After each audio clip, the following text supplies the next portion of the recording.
we live in a world in which we face dramatic inequalities, and inequalities that have been rising, inequalities among different people, but inequalities among different countries. Looking at the last few years, I was, many decades ago, Prime Minister of Portugal. And I imagine what it is to be Prime Minister of Portugal and what it is to be President of Kenya at the present moment. The COVID came. Portugal had a very easy access to vaccines and managed to fully vaccinate its population in a record time. African countries had an enormous difficulty to have access to vaccines, and even when African countries gathered the money needed to buy them, they were not available in the market. Then we had to recover from COVID. And the Prime Minister of Portugal had the support of the European Union, and the European Union printed a lot of money. The United States printed a lot of money, and all developed countries in the world printed a lot of money. I don't think in Kenya there was a possibility to print a lot of money without completely ruining your currency. And when, in the developed world, so much money was printed, that was one of the causes, not the most important one, but one of the causes of the progressive rise in inflation that, after the invasion of the Ukraine, became quite dramatic. And when inflation grows, interest rates grow. And when interest rates grow, a country like Kenya has to pay a heavy price.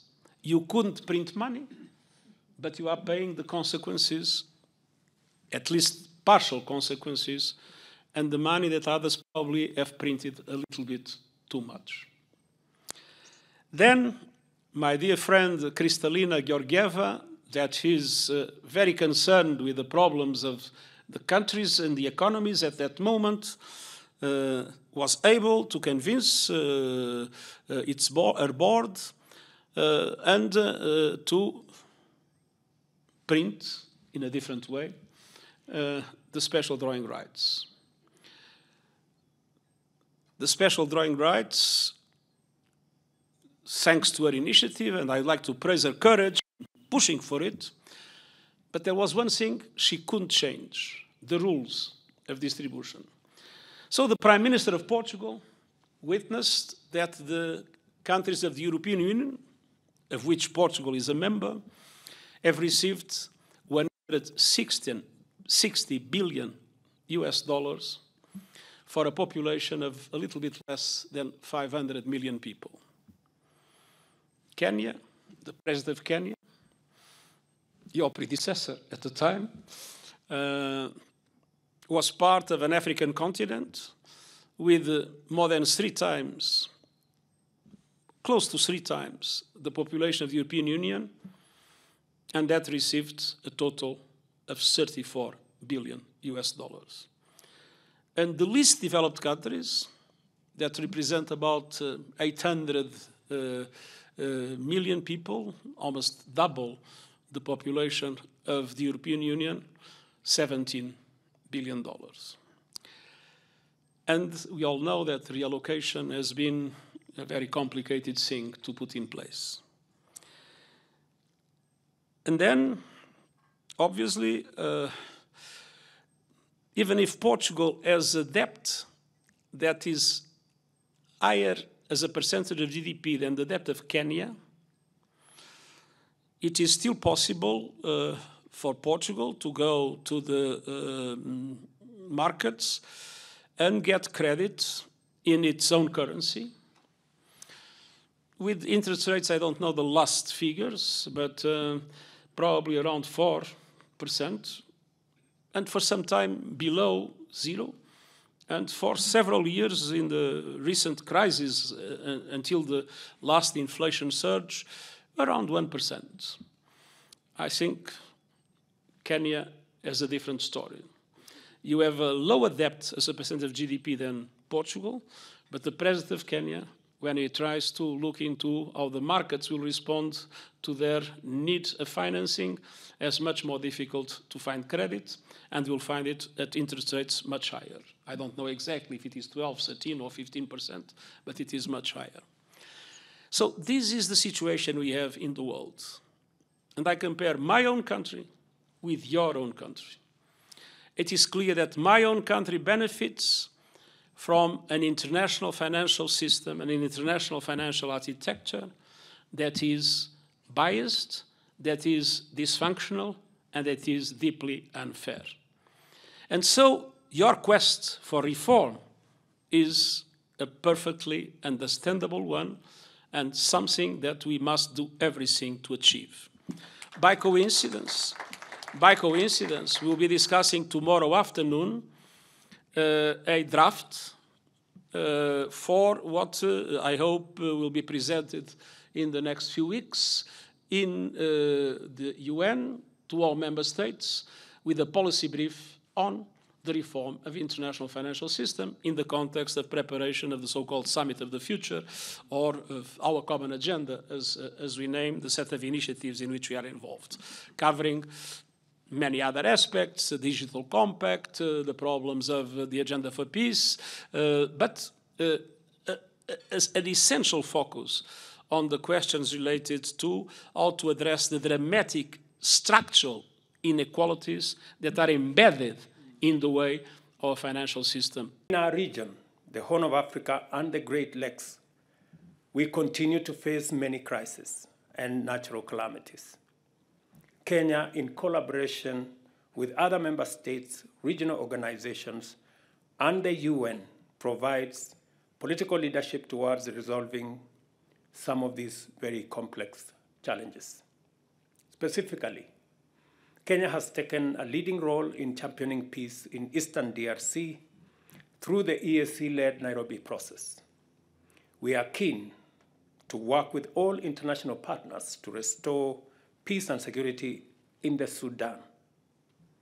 Somalia provides an opportunity to act in concert to consolidate gains made since the deployment of AMISOM in 2007.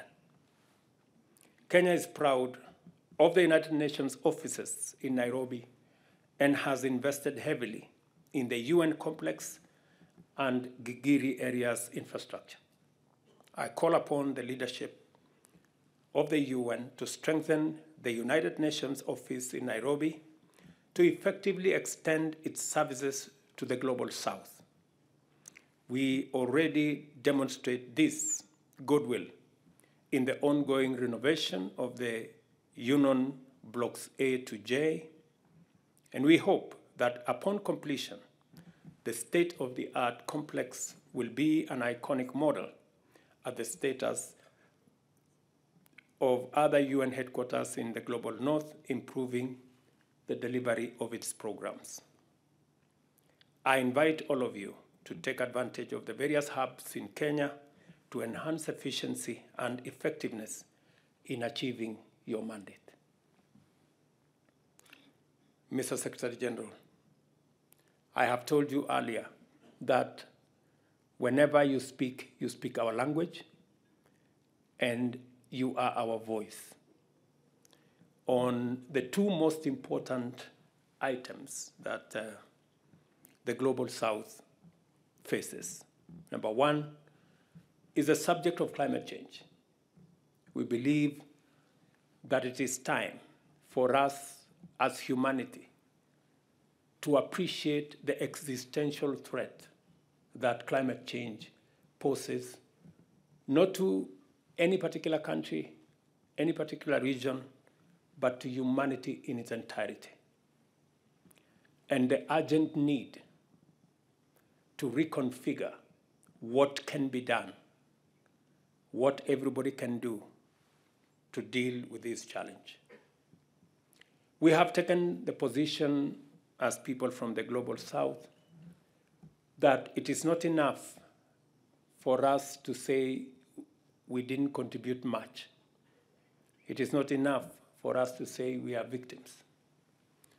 we must proactively begin to offer what we consider our contribution in solving this problem, however it was created, by whomever it was created. I think it is now our collective responsibility to find the solution. And Mr. Secretary General, I want to tell the UN family here, because we believe in you, that Africa, indeed the Global South, we have ideas, we have suggestions, we believe we can be part, and we should be part of the solution. It is now a foregone conclusion that we have to change the trajectory from development fueled by fossil fuels to green energy growth. It's a foregone conclusion. I think we are beyond the Rubicon. And therefore, it is important that we find, where do we find the next energy to power world development? And we are making an offer that we have the largest resources of renewable energy. Kenya's grid is 92% renewable. That's just an example.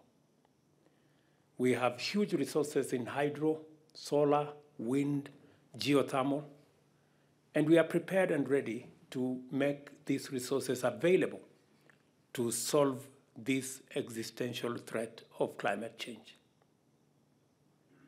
All we are asking is that while we offer these resources, others should come with finances and technology so that we meet halfway and we get a win-win outcome. I think that is the proposition that we will be consolidating as leaders from the Global South and in our continent of Africa as we come to the UN General Assembly and as we go to the COP28.